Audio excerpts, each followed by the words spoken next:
She thought he was her driver. A Vietnamese-Jamaican woman. A Japanese-American billionaire. One very expensive mistake. Chapter 1. The man beside the black car. Tokyo does not sleep. It merely changes clothes. By day, the city wears glass and steel. It moves in polished shoes through corporate towers, carries briefcases onto crowded trains, bows behind immaculate counters, and pours coffee with the precision of ceremony. At night, it becomes something else. Neon spills across wet pavement. Convenience stores glow like small promises. Umbrellas bloom beneath traffic lights. Taxis slide through rain-slicked streets while enormous screens flicker above crossings, still crowded long after sensible people should have gone home. And at 12:43 in the morning, standing beneath the covered arrival lane at Haneda Airport with one suitcase, one carry-on, a dying telephone, and exactly 3 hours of sleep inside her. Mai Campbell has had enough of Tokyo, which is unfortunate, because she has been in Japan for approximately 97 minutes. Her suitcase will broke somewhere between baggage claim and customs. Her international roaming refuses to cooperate. The airport Wi-Fi keeps disconnecting. And the transportation company that was supposed to collect her has apparently decided that abandoning a foreign woman at an airport after midnight is an acceptable interpretation of customer service. Mai stands beside her luggage and watches another black car pass. Not hers. She closes her eyes. Counts to 3. Opens them. Still Tokyo. Still raining. Still no driver. Wonderful. The word comes out in English. The next sentence does not. Me just reach and already anew attest me. An elderly Japanese couple passing nearby glance toward her. Mai smiles sweetly. They smile back. Neither has any idea what she said. Probably for the best. She looks down at her phone again. 3%. Don't you dare. The battery icon remains red. After everything we've been through together, don't embarrass me internationally. 2%. Mai stares at it. Traitor. Her mother would tell her this is what happens when she refuses to carry a portable charger. Her father would say this is why she should have bought the more expensive phone. Her younger brother would laugh. And her grandmother in Kingston would ask the only question that really mattered. Yet eat anything since morning? Mai smiles despite herself. Home feels very far away tonight. Kingston is thousands of miles behind her. So is the little house where Vietnamese herbs grow beside Scotch bonnet peppers, because Mai's mother refuses to accept that one garden cannot serve 2 countries at once. So is the kitchen where fish sauce shares shelf space with jerk seasoning, where Vietnamese coffee drips slowly on Sunday mornings while reggae plays from her father's old speaker, where bonzio might appear beside fried plantain without anybody considering the combination unusual. That is home. Messy. Loud. Fragrant. Complicated.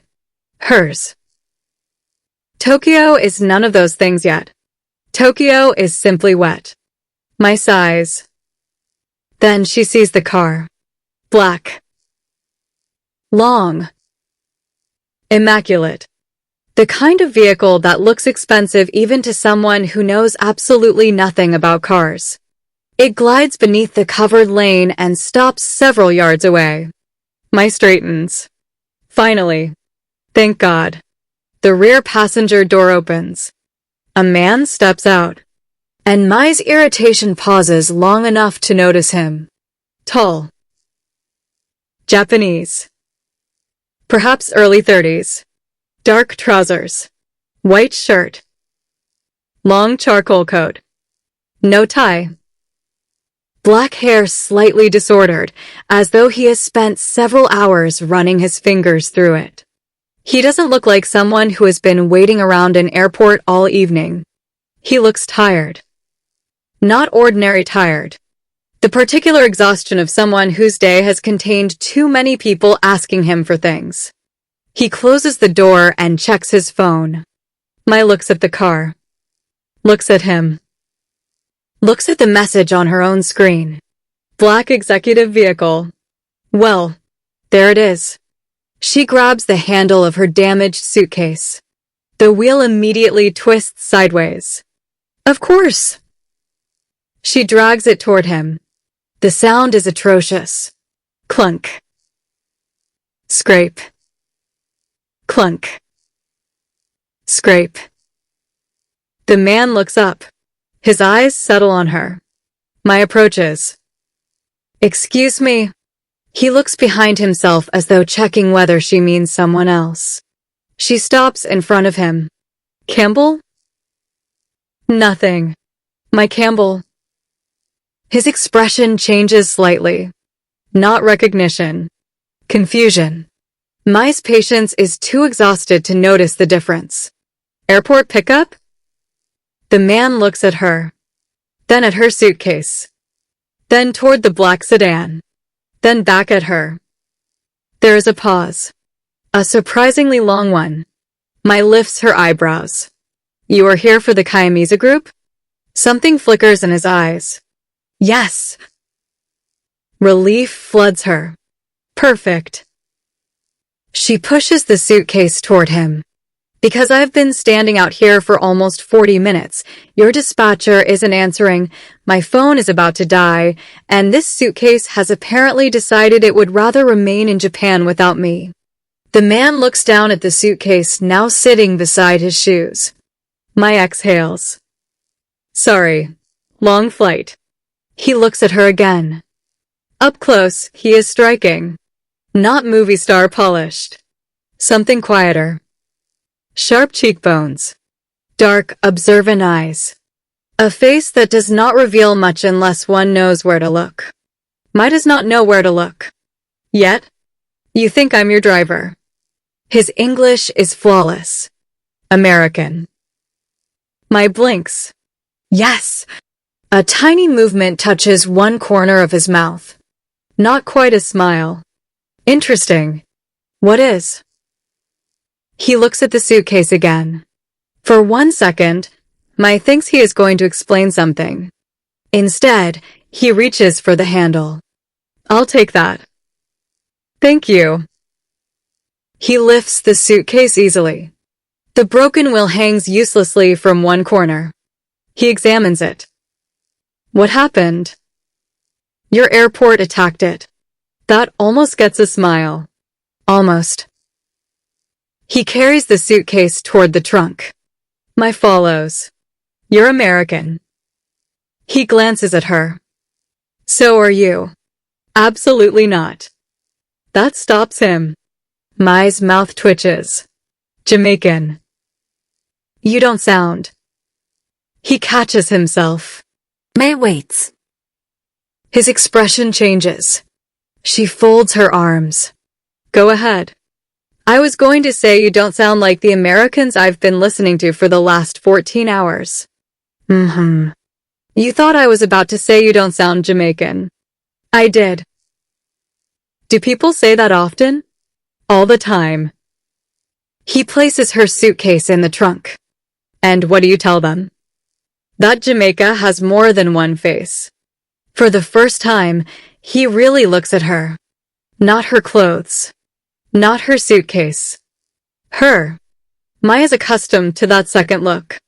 Her mother is Vietnamese. Her father is Jamaican, with African and Chinese ancestry scattered somewhere through a family tree nobody has completely mapped. Mai inherited her mother's eyes and cheekbones, her father's deep golden brown complexion, and thick dark hair that currently falls in a long braid down her back. People guess. Filipina. Thai. Hawaiian. Brazilian. Mixed. Everything except exactly what she is. Vietnamese-Jamaican. Mai used to explain eagerly. Now she waits to see whether people deserve the explanation. The stranger closes the trunk. Fair enough. He opens the rear door for her. Mai looks at him. then at the door. You don't have to do all that. Isn't that what your driver is supposed to do? There is something in his voice. Mai narrows her eyes. He looks completely serious. Maybe Japanese customer service really is this good. She climbs inside. The car smells faintly of leather and cedar. Mai notices immediately that there is no meter. Then remembers this is prepaid corporate transportation. There is bottled water in the center console. She takes one. Can I? The man looks at her through the mirror. Apparently everything in the car belongs to you tonight. She laughs. It is the first genuine laugh she has managed since landing. Don't tell me that. I'm Jamaican. I'll carry home the water. His mouth twitches again. Mai catches it this time. Uh-huh. What? You do smile. I wasn't smiling. You nearly did. I'll work on that. He pulls smoothly away from the airport. Tokyo unfolds beyond the glass. Even exhausted, Mai cannot stop looking. Elevated highways curve through towers. Signs glow in Japanese characters she cannot read. Apartment windows float in the darkness. Rain makes everything shimmer. She lowers her voice. Wow. The man hears her. First time? In Japan? Yes. What do you think? I've been here 90 minutes. And? Your airport broke my suitcase. He nods gravely.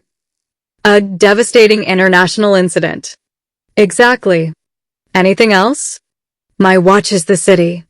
It's beautiful. He glances at her through the mirror. She doesn't notice. For the next several minutes, silence settles comfortably between them. Then Mai's phone dies. The screen goes black. She stares at it. No. Nothing. She presses the button. Dead. You've got to be kidding me. There should be a charger beside you. Mai looks. There is. She picks it up. You might actually get 5 stars. High praise. She plugs in the phone. So what's your name?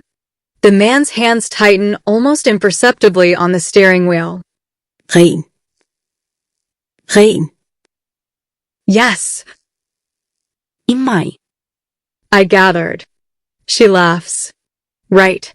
Campbell. Mai Campbell. Airport pickup. He smiles again. This time she sees it clearly. It transforms him. The severe face becomes unexpectedly warm. Mai studies him for half a second too long, then looks back through the window. So, Ren, how long have you been driving? Silence. Mai turns. He is staring straight ahead. Did I say something? No. How long? He clears his throat. Tonight is my first night. Mai's eyes widen.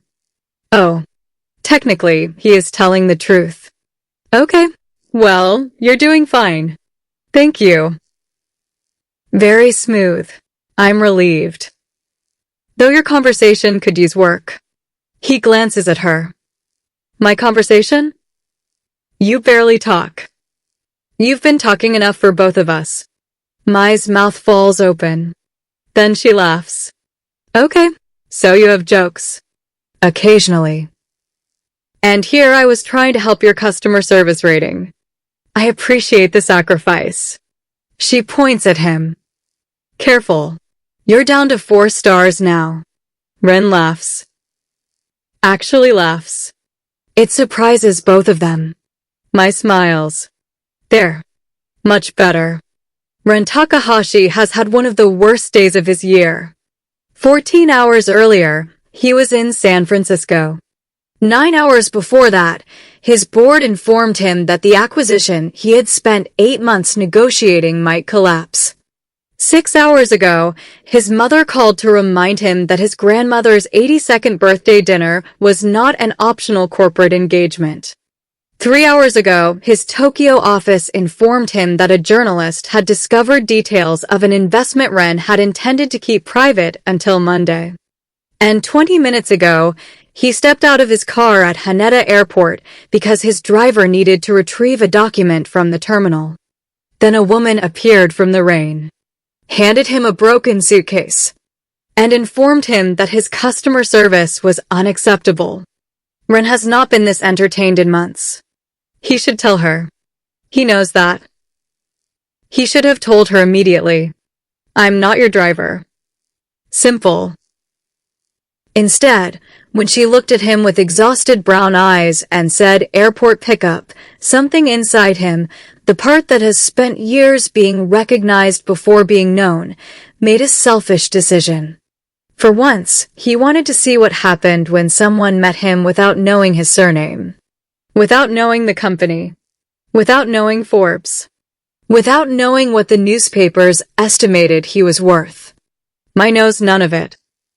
To her, he is Ren, a driver with mediocre conversational skills. And strangely, he likes that man.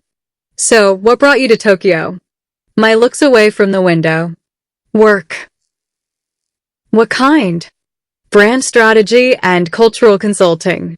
For Kiamisa? Yes. 6-week project. Ran knows the project. Of course he does. His company owns 38% of Kiamisa Global. He personally approved the international team. He almost laughs. Instead, he asks, what kind of consulting?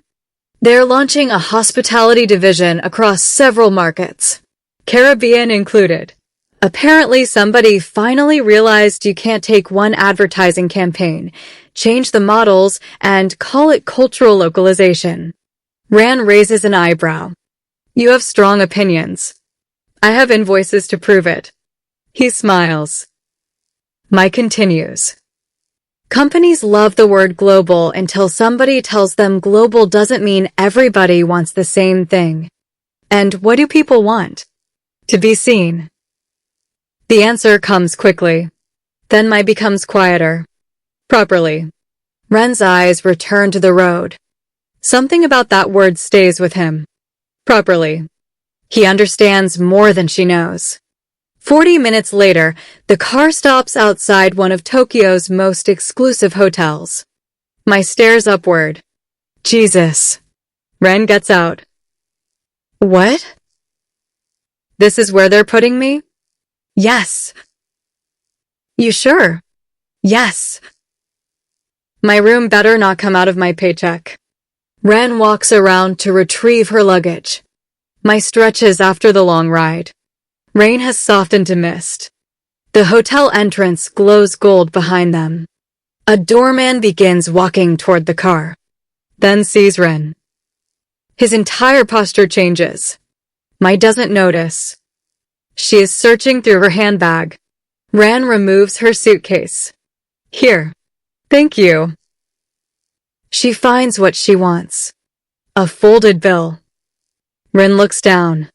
Mai presses it into his hand. For you.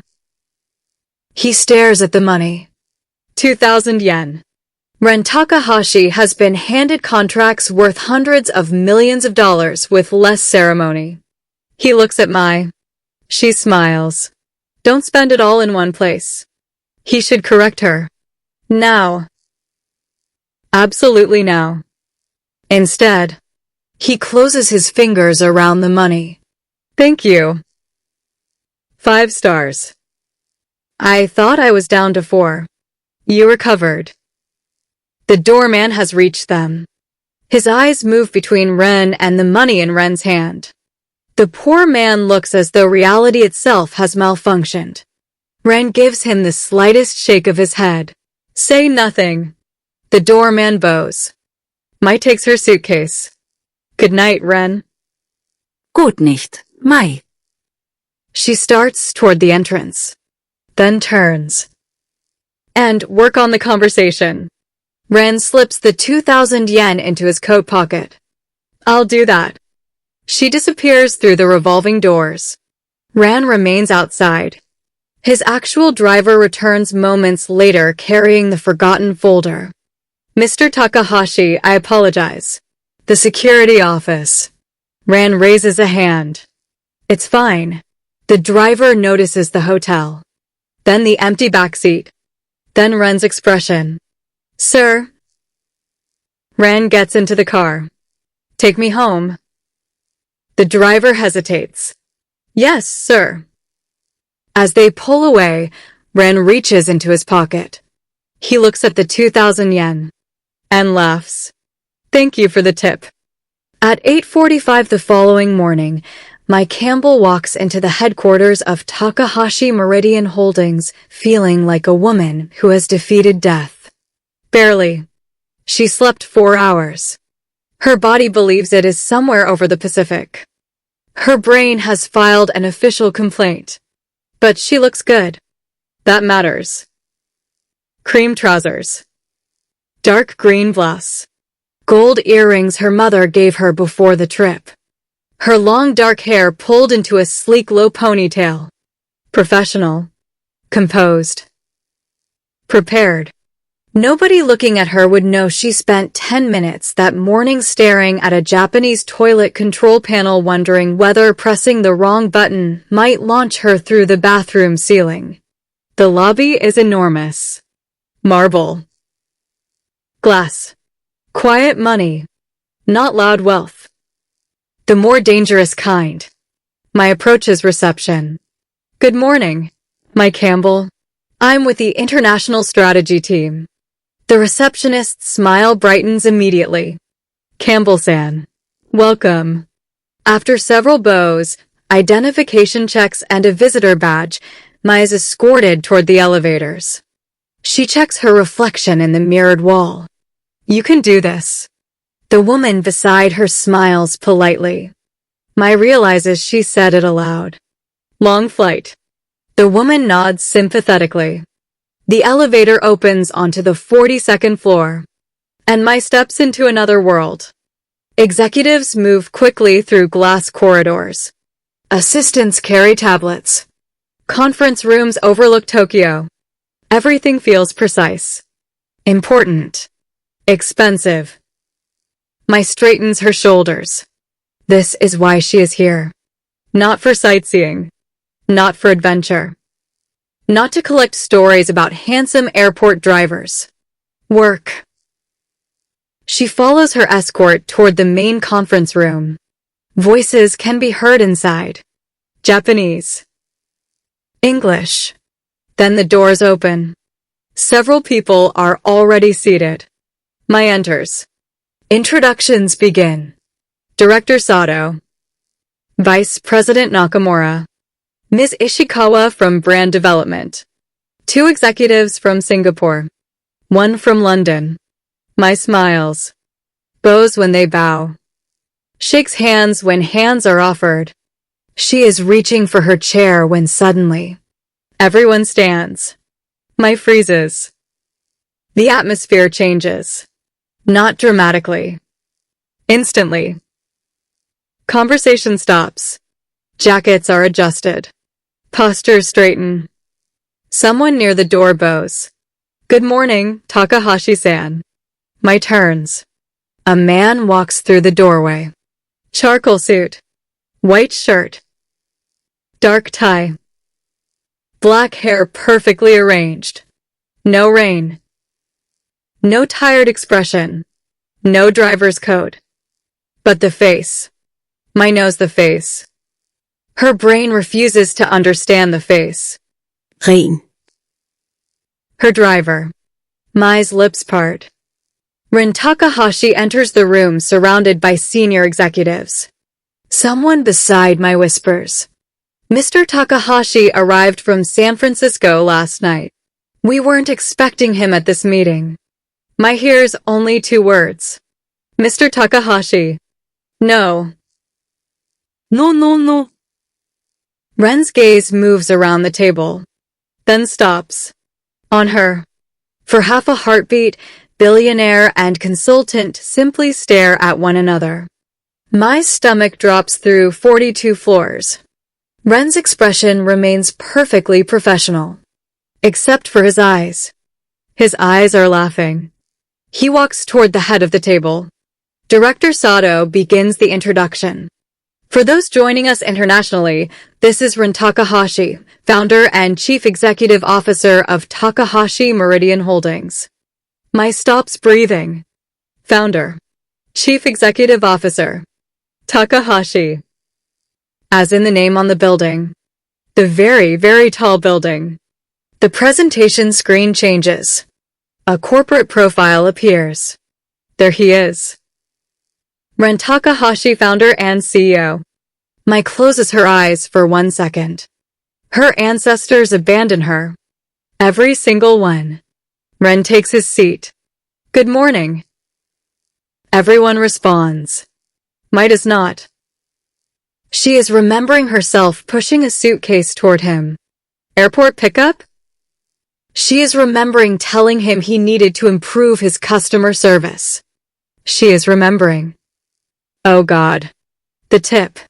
Mai wants the earth to open. 42 floors is enough. She will jump. Ren begins speaking. We have a full agenda, so I won't take much time. His voice is different here. Controlled. Authoritative. The room belongs to him without his having to demand it. Mai watches in disbelief. This man drove her to a hotel. This man carried her broken suitcase.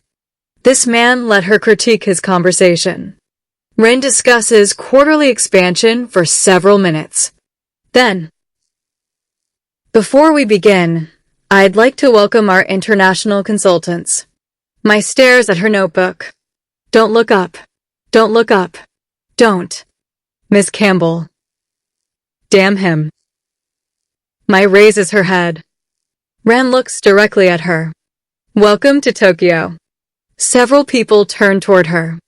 Mai produces the most professional smile of her career. Thank you, Mr. Takahashi. His expression doesn't move. Was your transportation from the airport satisfactory? Mai's soul leaves her body. Nobody else understands. Ren does. She does. And the devil has the audacity to continue. I understand customer service is very important. Mai's eyes narrow. Ren reaches calmly into the inside pocket of his jacket. Places something beside his notebook. A folded 2,000 yen bill. Mai stares at it. He looks at her. And with the faintest smile says, Thank you for the tip. Mai decides immediately. She hates him. Unfortunately. Ren Takahashi has never been more interested in a woman in his life. The 2,000 yen billionaire. Mai waits exactly 11 minutes after the meeting ends before confronting him. 11. She knows because she counts everyone. For the first 3 minutes, she remains seated while executives gather laptops and exchange polite remarks. For the next 2, she reminds herself that she is a professional. For another 4, she tells herself she will simply let it go. By minute 10, she knows she is lying. At minute 11, she sees Ren Takahashi disappear through a private door at the end of the corridor. Mai closes her notebook. Excuse me. She follows him.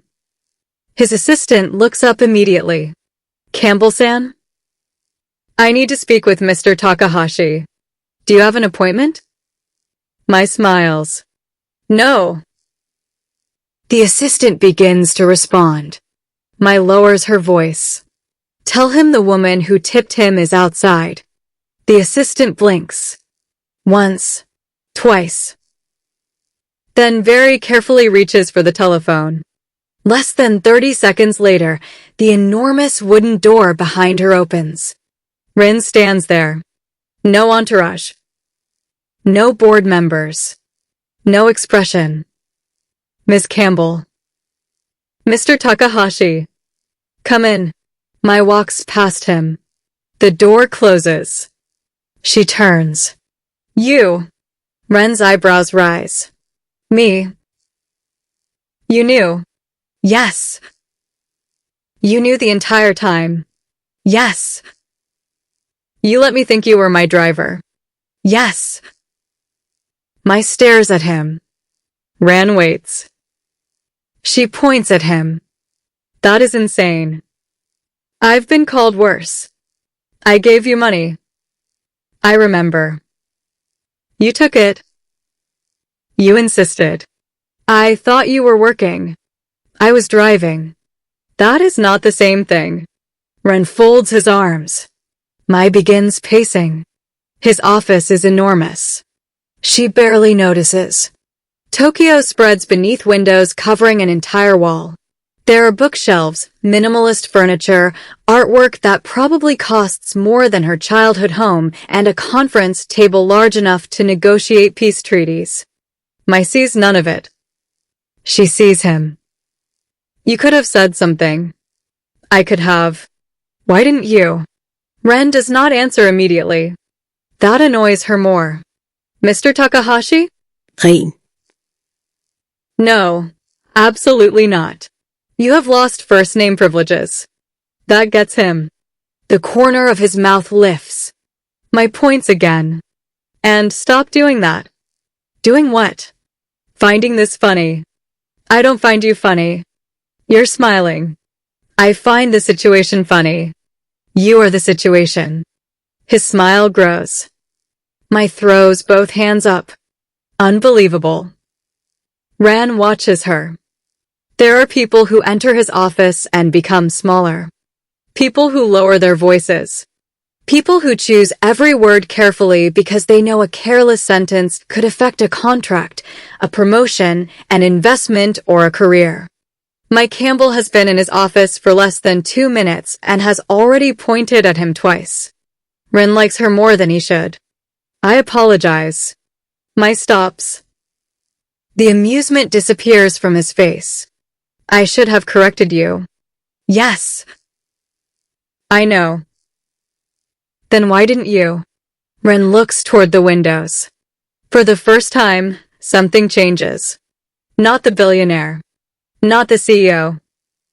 The man from the car. When people recognize me, he says, the conversation changes.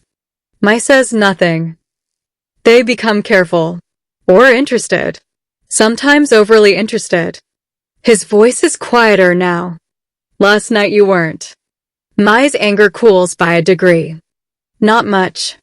1 degree. So you decided to conduct a social experiment? No. Because that's what it sounds like. I made a selfish decision. That answer surprises her. Ren meets her eyes. For 40 minutes, I was just Ren. Mai's arms slowly uncross. And that was worth lying to me? I didn't lie. Her eyebrows rise. Careful. I didn't correct you. That is billionaire grammar for lying. He almost smiles again. Almost. Then stops himself. Fair. Mai studies him. She should remain angry. She is angry. But beneath it, she sees something she did not expect. Loneliness. Not dramatic loneliness. Not the kind that announces itself. The quiet kind. The kind successful people become skilled at hiding because everybody assumes a person surrounded by people cannot possibly be alone. Mai knows something about that kind of loneliness. She does not tell him. Instead, she holds out her hand. Ren looks at it. What? My money. He stares. Your money. 2,000 yen. Ren actually laughs. Mai keeps her hand extended. I am serious. So am I. It was a tip. For a service you performed under false pretenses. You said I earned 5 stars. I was jet-lagged. The rating seemed sincere. Ren. First-name privileges return accidentally. Both of them notice. Neither mentions it. Rain reaches into his jacket. The folded note is still there. Mai looks at him incredulously. You carried it around? I haven't had an opportunity to spend it. Give me my money. He places it in her palm. Mai closes her fingers around it. Thank you. You're welcome. She walks toward the door. Mais. She stops. You're not going to withdraw from the project, are you? She turns. There is genuine concern beneath his controlled expression. Interesting. Why? Worried I'll tell everyone the CEO moonlights as an airport driver. No. You should be. Is that a threat? It is Jamaican information. He pauses. What does that mean? Mai opens the door. You'll figure it out. Then she leaves.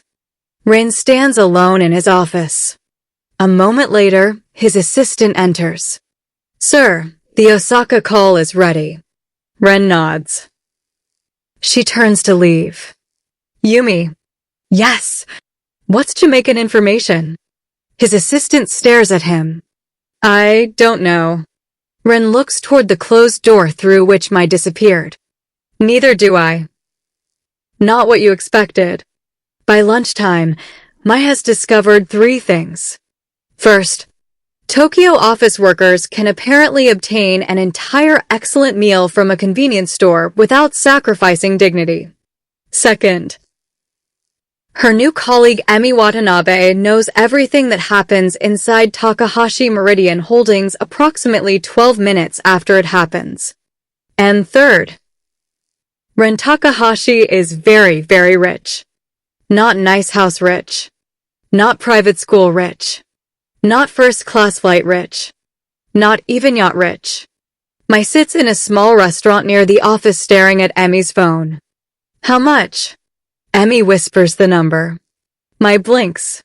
No. Yes. No. Emi nods. Mai looks at the photograph on the screen. Ren stands beside several other executives at an economic summit. Same serious face. Same dark eyes. Different universe. Mai lowers her chopsticks. You're telling me I tipped a man worth that much money? Emi begins laughing. Please don't say it so loudly. I want my 2,000 yen back again. You already got it back? Mai freezes. Emi's eyes widen. You did. I didn't say that. You did. Eat your lunch. Emi leans across the table. You went to his office? Mai takes a deliberate bite of rice. Possibly. You confronted Ren Takahashi? Is everybody here afraid of him? No. Yes. Mai laughs. Emi lowers her voice. He's not cruel. That's not what I mean. He's actually fair. But he's... She searches for the word. Ren Takahashi. That explains nothing. It does here. Mai glances again at the phone. Ren Takahashi. Born in San Francisco. Japanese-American. Stanford. Technology entrepreneur. Logistics. Artificial intelligence. Hospitality. Renewable infrastructure.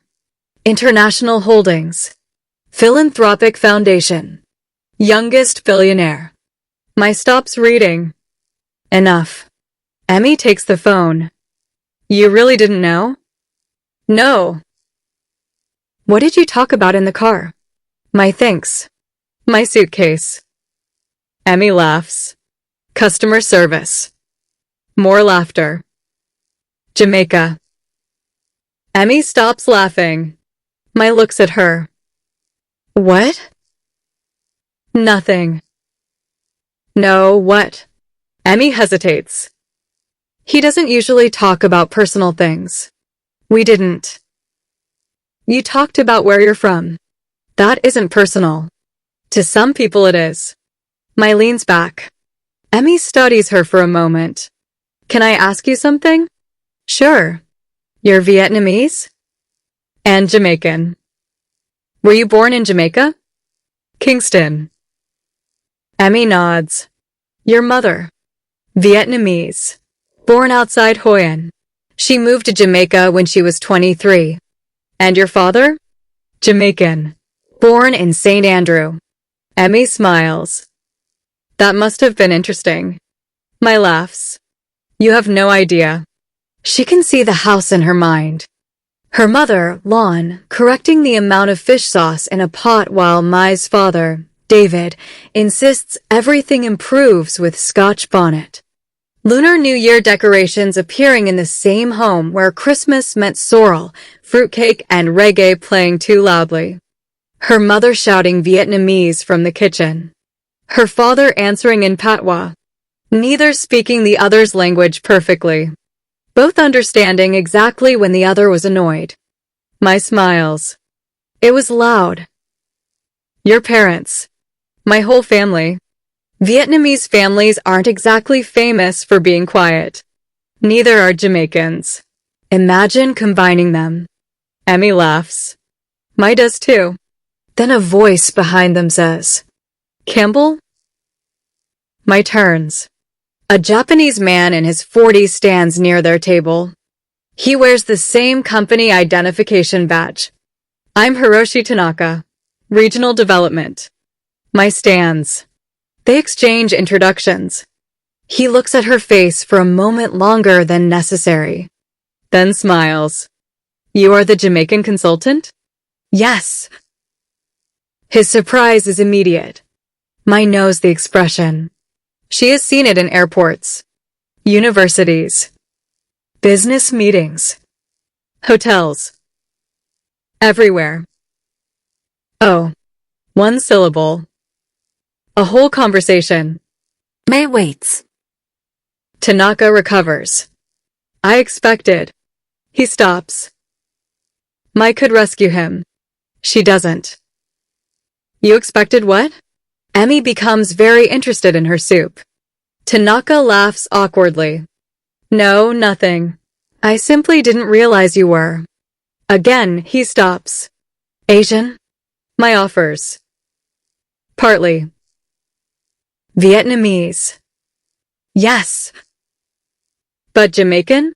Yes. Interesting. There it is. Interesting. Mai smiles politely. I think so. Tanaka means no harm. She knows that. Most people don't. Sometimes that makes it more exhausting. He asks a few more questions, then excuses himself. Mai sits. Emmy looks mortified. I'm sorry. For what? That was awkward. That's Tuesday. It's Thursday. Exactly. I don't even know what day it is. Emmy laughs. But Mai's smile fades slightly as she looks through the restaurant window. She has spent 28 years explaining herself. Yes, she is Jamaican. Yes, her mother is Vietnamese. Yes, she speaks some Vietnamese. Yes, she grew up eating Vietnamese food. Yes, she also eats ackee and saltfish. Yes, she knows reggae. Yes, she knows Tet. No, those things do not cancel each other out. She has learned to make explanations sound like jokes. It makes other people more comfortable. Sometimes she wonders when she became responsible for everybody else's comfort. Across the street, on the 42nd floor, Ren stands near a window during a conference call. He sees Mai leave the restaurant. He recognizes her before he realizes he is looking for her. She walks beside Emmy beneath one umbrella, laughing. Animated. Alive in a way his office rarely feels. Ren. His mother's voice comes through his headset. He turns away from the window. Yes. I asked whether you're coming Sunday. I heard you. And? I'll be there. You said that last time. I was in Singapore. You own airplanes. Ren closes his eyes. Mother. Keiko Takahashi is one of perhaps 4 people alive who remain completely unimpressed by her son's schedule. Your grandmother wants to see you. I know. And Naomi will be there. There it is. Ren looks back toward the window. Why? Because her family is invited. Mother. What? You know what? I said nothing. You didn't need to. Keiko sighs. Ren, you're 32. I am aware. You work constantly. I run a company. You run 6 companies. Technically. I don't care how many. Ren smiles despite himself. His mother continues. You need a life. I have a life. A board meeting is not a life. I went sightseeing last night. Silence. Ren's smile deepens. His mother becomes suspicious. You went sightseeing? Yes. In Tokyo? Yes. You have been going to Tokyo since you were 6 months old. I saw it differently. How? Ren looks down at the street. Mai and Emmy have disappeared into the building. I drove someone from Haneda.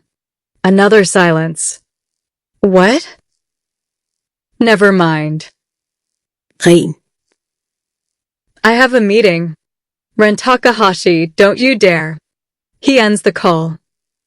For the first time all day, he is smiling. Mai Campbell does not need saving. The problem begins on Friday. It begins, as many corporate problems do, with a presentation. Mai stands at the front of a conference room before 12 senior executives. Behind her is a proposed advertising campaign for Takahashi Meridian's Caribbean expansion. The images are beautiful. Technically. Luxury beaches. Palm trees. Cocktails. A smiling black couple. A reggae-inspired soundtrack. A slogan about paradise. Mai hates everything about it. So? Director Tanaka asks, what do you think? Mai sets down the presentation remote. You really want to know? Ren sits at the far end of the table. He says nothing. Tanaka smiles. Of course. Mai turns toward the screen. I think this campaign was created by people who have never spent meaningful time in the Caribbean. Silence. A designer shifts in his chair. Mai continues. It sells a fantasy of Jamaica rather than Jamaica. Tanaka's smile becomes tighter. Tourism is fantasy. Sometimes. Mai changes the slide. But if you want Jamaicans themselves to use these properties, you're speaking to them as though they live inside somebody else's vacation brochure. Ran watches her. She moves to another image. Where are the families? Another. The professionals? Another. The business travelers? Another. The older couples? She turns. Where are the actual communities? Nobody speaks. Mai continues. And why is reggae playing over every scene? A young marketing executive looks confused. Reggae is Jamaican.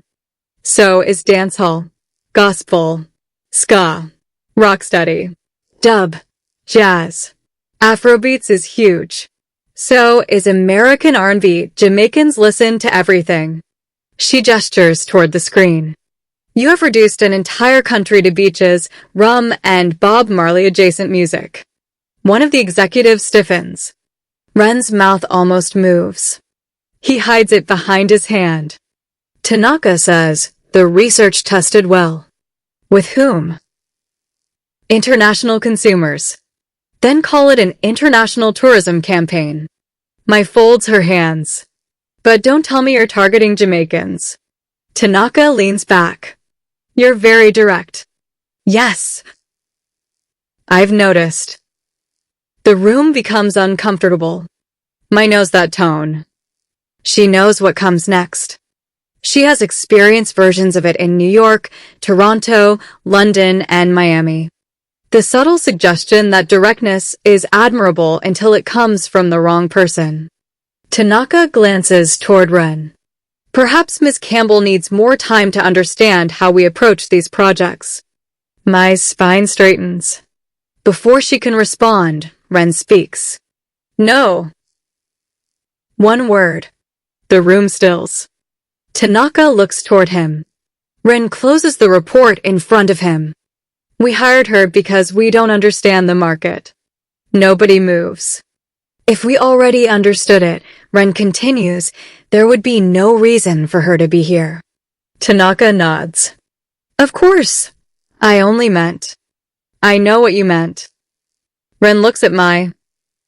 Continue. Mai meets his eyes. Something complicated moves through her. Gratitude. Annoyance. Respect. And immediately after that, irritation that she feels grateful at all. She finishes the presentation. 20 minutes later, the meeting ends. Rain catches her near the elevators.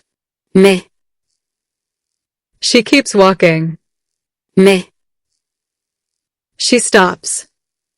What? I thought the presentation was good. Thank you. You don't sound pleased. I am. You're angry.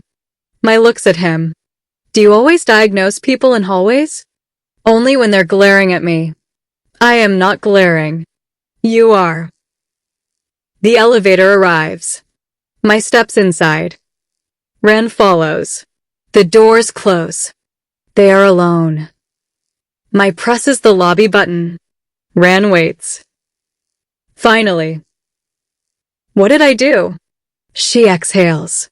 You rescued me. His eyebrows lift. I did what?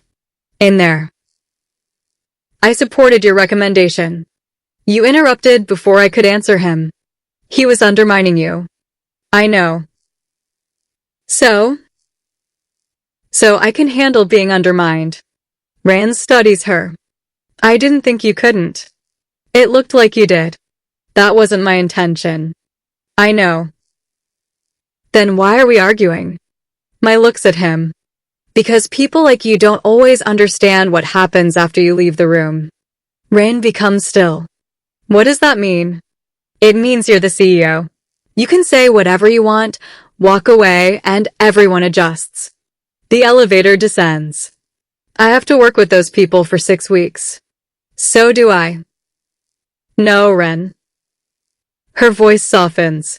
You don't work with them the way I do. He says nothing. You walk into a room and everybody already knows your authority. I walk into one and sometimes people spend the first 10 minutes deciding whether I belong there. The words land between them. Mai looks at the numbers above the door. When you defend me before I have a chance to defend myself, some people don't think she's capable. They think the boss likes her. Ren's expression changes. He had not considered that.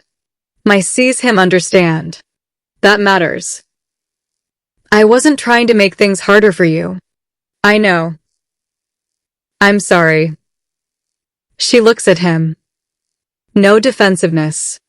No explanation. Just apology. My shoulders relax. Thank you. The elevator reaches the lobby. The doors open. Neither moves immediately. Then Ren says, for what it's worth. Mai waits. I wasn't defending you because I thought you needed me. No. No. He looks directly at her. I did it because you were right. The doors begin closing. Mai quickly puts her hand between them. They reopen. She steps out. Ren follows. And, he adds, Tanaka was irritating me. Mai laughs despite herself. There it is. What? The truth. They walk through the lobby. Outside, rain is beginning again. Mai groans. Does it rain every day in this country? During rainy season, frequently. I did not pack enough shoes for this. Ren looks down at her heels. Those don't seem practical. Mai stops. Don't. What? Never comment on a woman's shoes unless you're prepared to replace them. Ren considers this. That seems manageable. Mai stares at him. Then remembers. Billionaire. See? That's exactly the problem. He laughs. She shakes her head. You're impossible. Dinner. Mai stops. What? Ren stops too. For once, there is no teasing in his expression. Have dinner with me. She blinks. Why? His eyebrows lift. Most people don't ask that after being invited to dinner. I do.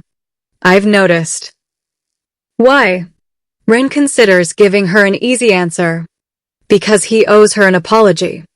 Because she is new to Tokyo. Because they need to discuss the project. All would be plausible. None would be true. So he gives her the truth. Because I want to. Mai looks at him. Rain streaks the enormous windows behind him. People move around them. Executives. Assistants. Visitors. Security. Nobody openly stares at Ren Takahashi. But Mai notices how everyone notices him. His world is watching. And suddenly she understands what dinner with this man could mean. Not emotionally. Practically. Ren isn't simply a handsome man she met at an airport. He is news. Money. Power. Attention. Mai came to Tokyo to work. Not become somebody's headline. No. Ran blinks. No. No. A strange expression crosses his face. Mai realizes something. Ren Takahashi is not accustomed to hearing that word. She almost laughs. You look confused. I am. Women don't tell you no very often? They do. They do. When? Ran thinks. May waits. He opens his mouth. Closes it. She smiles. Exactly. I can probably provide documentation. Now she laughs. Good night, Ren. She starts toward the revolving doors. He follows. Is that a permanent no? Mai turns while walking backward. That depends. On whether you learn to take one. Then she disappears into the Tokyo rain. Rain stands beneath the awning watching her go. His phone rings. He ignores it. Behind him, his assistant approaches carefully. Mr. Takahashi? Yes. Your car is waiting. Ren looks toward the black sedan. The same one. For a ridiculous moment, he remembers Mai standing at Haneda Airport. Airport pickup? He smiles. Yumi. Yes. Cancel my dinner reservation. She pauses. You had a dinner reservation? I did. With Campbell-san? Yes. Did she cancel? I didn't say anything. You were about to. No, sir. He walks toward the car. Yumi follows. Also. Ran stops. Yes. She hesitates. Your grandmother called. Ran closes his eyes. What does she want? She said, and I am quoting exactly, tell my grandson that if he is too important to answer his grandmother, I will come to his office and embarrass him in front of his employees. Rin sighs.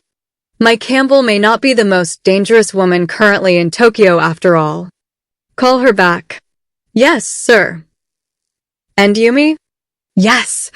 Find out where I can get his suitcase wheel repaired. Yumi stares at him. A suitcase wheel? Yes. For Campbell-san? Ren looks toward the rain. Apparently my airport attacked it. And this time. Yumi definitely smiles. The house where he becomes Ren again.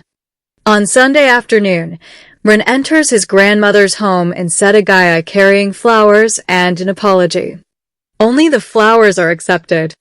His grandmother, Sachiko Takahashi, is 82 years old, barely 5 feet tall, impeccably dressed, and completely immune to billionaire intimidation. She looks at the flowers. Then at him. You are late. 7 minutes. Late. I brought chrysanthemums. You think flowers change clocks? No. Good. She takes them anyway. Ran removes his shoes. The smell of food reaches him from the kitchen. For the first time in days, something inside him settles. This house has remained almost unchanged throughout his life. The wooden cabinet near the entrance. His grandfather's old photographs. The clock that chimes slightly too loudly. The small garden beyond the sitting room. Ren has apartments in Tokyo, San Francisco, New York, and Singapore. None feels as much like home as this house. His mother appears from the dining room. Keiko Takahashi looks at him. You drove a woman from the airport? Ren stops. Slowly, he looks at his grandmother. Sachiko looks innocent. I told nobody. Grandmother. I told your mother. That is somebody. She gave birth to you. She doesn't count. Keiko folds her arms. Who is she? Nobody. Sachiko gasps. Ren closes his eyes. Wrong answer. A woman is never nobody. I didn't mean. Is she married? No.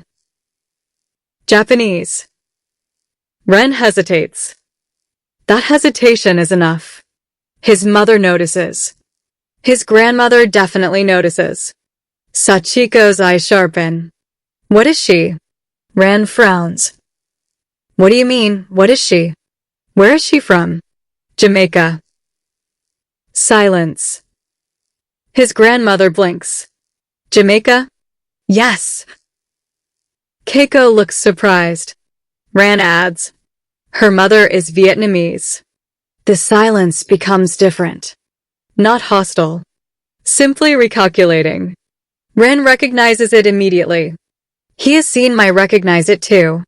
Interesting. He suddenly dislikes the word. Sachiko sits.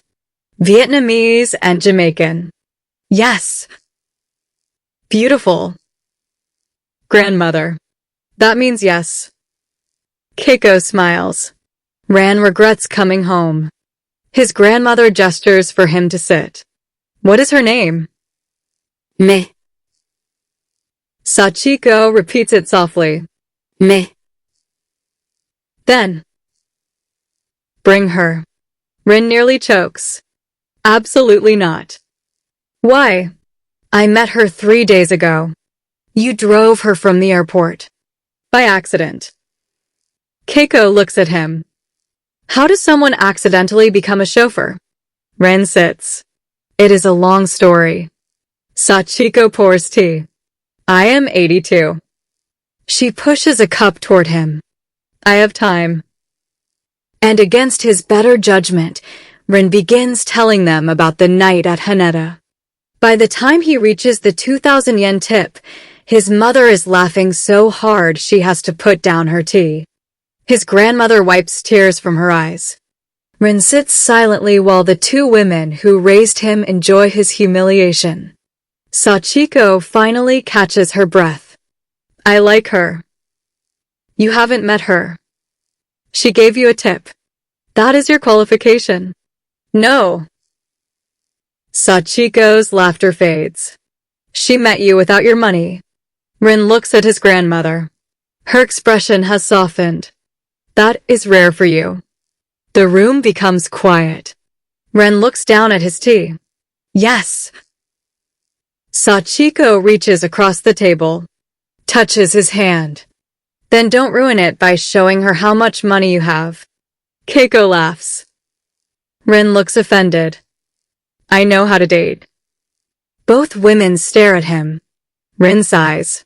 Fine. Sachiko pats his hand. Learn.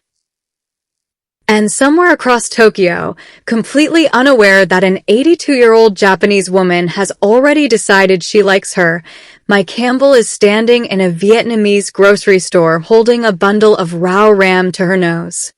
For the first time since arriving in Japan, she smells something that reminds her of her mother. Her eyes unexpectedly sting. Mai lowers the herbs. She smiles at herself. Girl, don't start. But homesickness does not ask permission. And neither, she is beginning to discover, does love.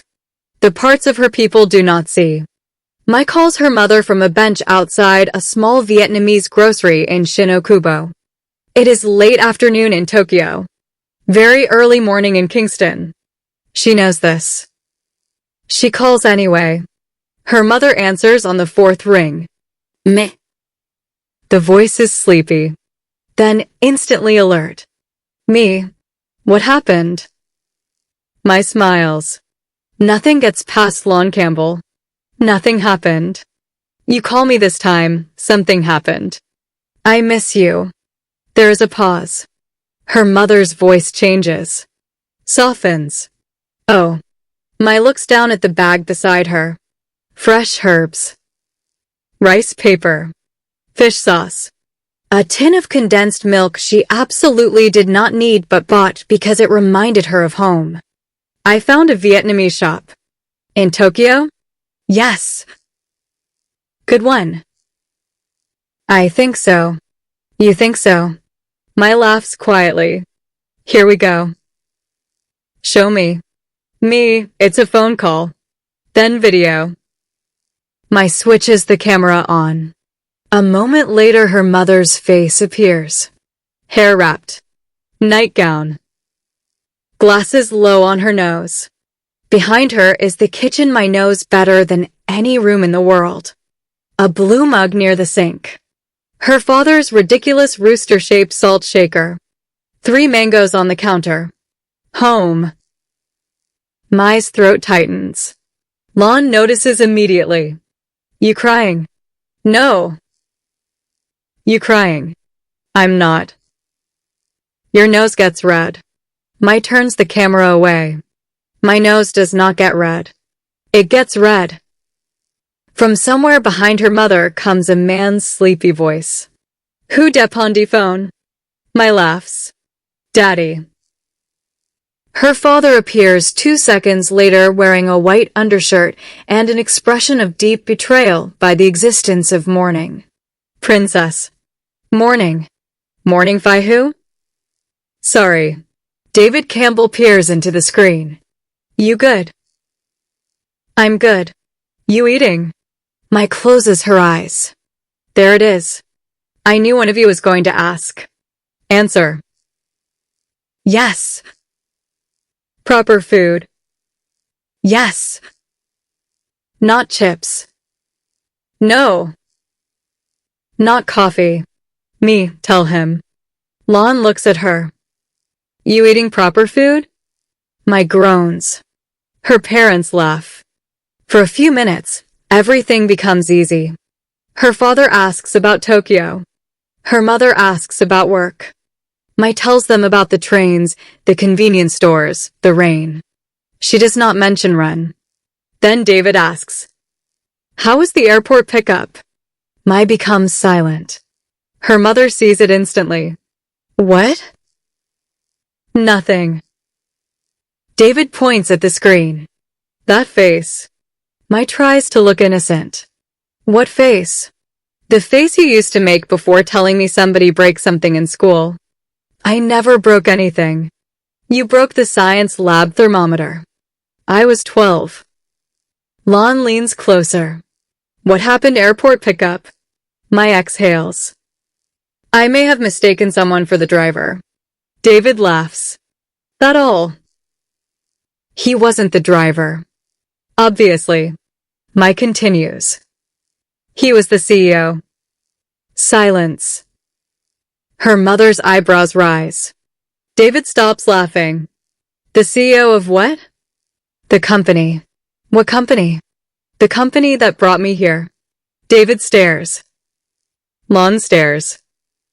Mai waits. Her father finally says, You mean you jump in the boss car? I did not jump.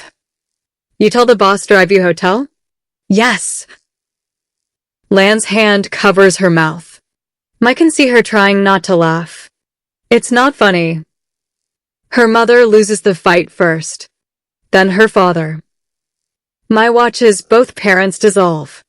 This is why I don't tell you people anything. David wipes his eyes. Hold on. Hold on. He breathes. You know him now? Yes. He tell you who him was? Eventually. Before or after him drive you? After. Her mother says something rapid in Vietnamese. My catch is enough. Don't call me foolish. I did not call you foolish. You did. I said situation foolish. Same thing. David grins. He handsome. My freezes. Both parents see it. Oh, her mother says.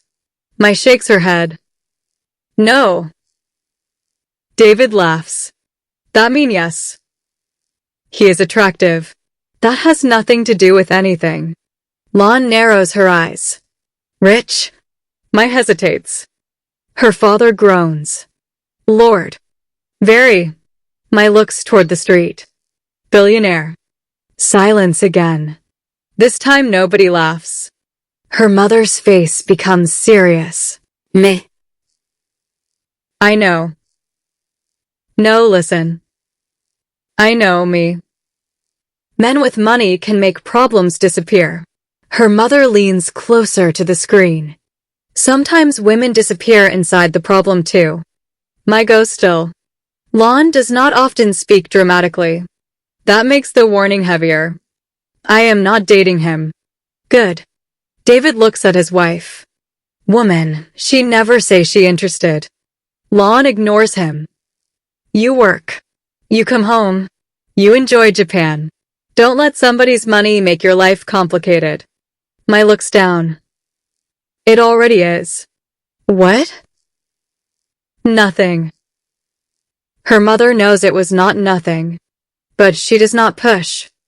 Instead, remember who you are. Mai smiles faintly. Vietnamese. Lon shakes her head. Me. One word. Not Vietnamese. Not Jamaican. Not mixed. Not foreign. Not exotic. Me. Her mother points through the screen. That one. Mai laughs softly. I love you.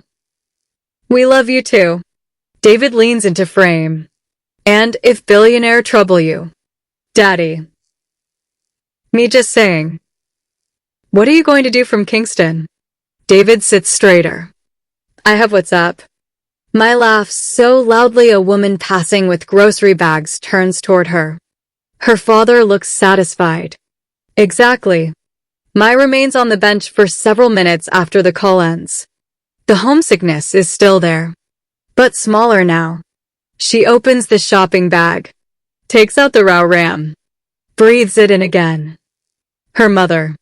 That is what it smells like. Her mother standing over a cutting board. Her mother turning herbs between wet fingers. Her mother humming old Vietnamese songs while her father played Barris Hammond too loudly in another room. Mai closes her eyes. You look like you're about to cry. Her eyes open. Ren stands several feet away. Mai almost drops the herbs. What are you doing here? He looks around. Standing. Very funny. He is dressed differently. No suit. Dark jeans. Black sweater. Light jacket. Somehow that makes him more dangerous. The billionaire disappears slightly. The man from the airport comes back. Mai looks past him. No security? They're nearby. Of course they are. You. What about me? No entourage? She holds up the grocery bag. Just me and my cilantro. He looks inside. That isn't cilantro. Mai slowly looks at him. You know Rao Ram? Yes. She narrows her eyes. How? My grandmother cooks. Vietnamese food? No. She has friends. Mai laughs. That's the most billionaire answer possible. How? My grandmother has friends. He smiles. Fair. Mai studies him. How did you find me? I didn't. She looks unconvinced. I was nearby. Doing what? Meeting someone. Who? Are you interrogating me? Yes. Ren slips his hands into his pockets. A restaurant owner we're investing in. Mai nods slowly. Okay. Then. Still sounds suspicious. He smiles. Were you crying? No. Your nose is red. Mai's eyes widen. My mother says the same thing. Then your mother is observant. Don't take her side. I haven't met her. Keep it that way. Something passes across Ren's face. Small.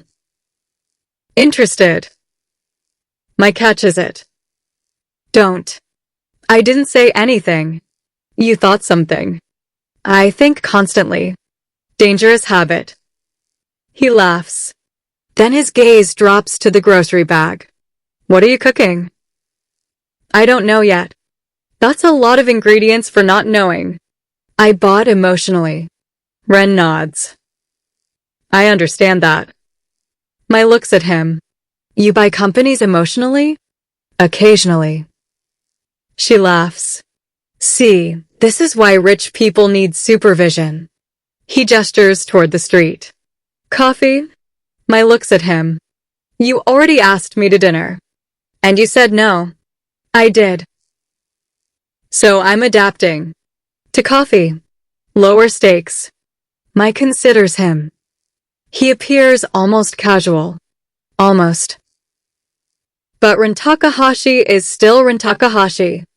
The man whose name is on towers. The man whose wealth appears in articles. The man her mother has already warned her about without meeting him. Mai looks toward the cafe across the street. Then back at him. One coffee. Ren's expression brightens slightly. That's a yes. That is one coffee. I'll take it. Don't get excited. I'm trying not to. Good. They begin walking. Mai glances at him. Also, I'm paying. Ren looks offended. Why? Because you are clearly not financially stable. He laughs. You know my net worth. Exactly. Very concerning numbers.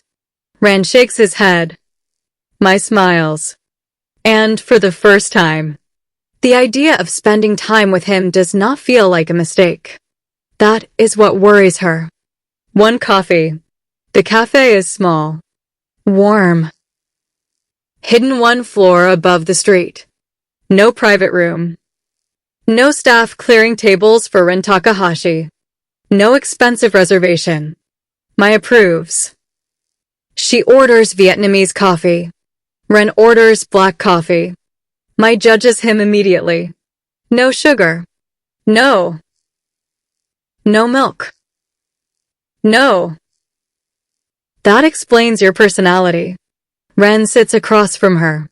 Your coffee has condensed milk. Yes. That isn't coffee. That's dessert. Mai gasps. Watch yourself. The server places their drinks down. For the first several minutes, they talk about nothing important. Tokyo traffic. Mai's broken suitcase. Jet lag. Weather. The terrible corporate coffee upstairs. Then Ren asks, do you speak Vietnamese? Mai stirs the coffee slowly. Some. Enough to know when my mother is insulting me. That sounds useful.